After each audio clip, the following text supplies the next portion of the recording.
அன்பான உறவுகள் அனைவருக்கும் உங்கள் தமிழின் அன்பு கலந்த வணக்கங்கள். நலம் நலமறிய ஆவல். நம்ம கூட பயணிக்கக்கூடிய ஒரு சில மனிதர்களை பார்த்தீங்கன்னா, எதுக்கெடுத்தாலும் புலம்பிக்கிட்டே இருப்பாங்க. அவங்களுடைய அன்றாட செயலே அந்த புலம்புதல்ல தொடங்கி தான் ஆரம்பிக்கும். புலம்பி புலம்பி புலம்பி எல்லா விஷயங்களுக்கும் புலம்பி அவங்கள பார்க்கும் பொழுதே நமக்கே ஒரு பதட்டம் உருவாகும். அவங்களோட பயணிக்கும் பொழுது, ஐயோ! அடுத்து என்ன விஷயத்துக்காக இவங்க புலம்ப போகிறாங்களோ, இவங்க புலம்ப போகிறத கேட்கும் போதே எனக்கு தலை பாரமாக இருக்கே அப்படிங்கிற மாதிரி இவங்கக்கிட்டேருந்து கொஞ்சம் விலகியே இருக்கணுன்ற மனநிலைக்கு கூட நாம் வந்துடுவோம். ஆனால் நம்ம எல்லாருமே ஒரு விஷயத்தை மறந்துடுறோம். இந்த புலம்புதல் அப்படிங்கிறதுனால நமக்கு என்ன பெரிய பலன் கிடைக்க போகுது?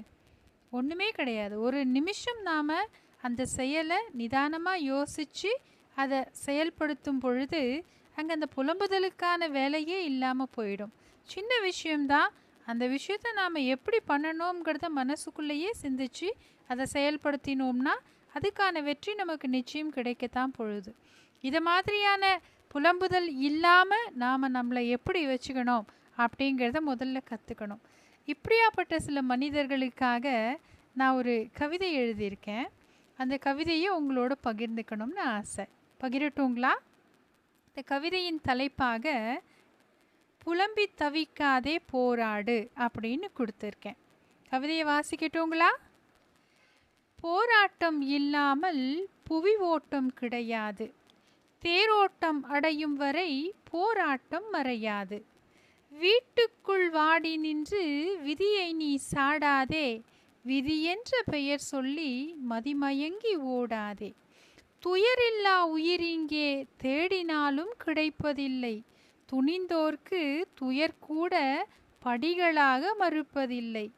எட்டாத கனி கூட தட்டாமல் பறித்திடலாம். தன்னை நம்பி துணிந்து விட்டால் தரணியிலே பிழைத்திடலாம். பொத்தி பொத்தி வளர்க்க நாம் பொக்கிஷமாய் இழக்க, காட்டாற்றை கடக்க நீச்சல் கற்க வேண்டும் பிழைக்க. ஓர் முறைதான் பிறப்பு, ஓர் முறைதான் இறப்பு. இதில் புலம்புவதால் என்ன சிறப்பு?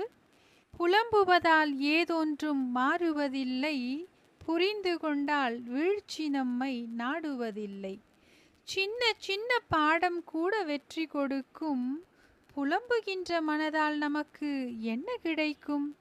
புரிதல் ஒன்றே போதும் இங்கு ஞானம் பிறக்க. புலம்பாமல் போராடு வாழ்வில் நீயும் சிறக்க. இந்த கவிதை உங்களுக்கு பிடிச்சிருந்தா லைக் பண்ணுங்கள்.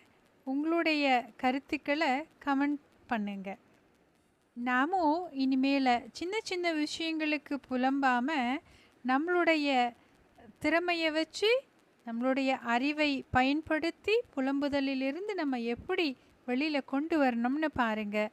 அந்த செயலை எவ்வளவு செம்மையாக சிறப்பாக நம்மளால் செய்ய முடியும் அப்படிங்கிறத யோசிங்க. நன்றி. மீண்டும் ஒரு சிறந்த சிந்தனையோடு வாங்க தமிழோடு பேசுவோம்.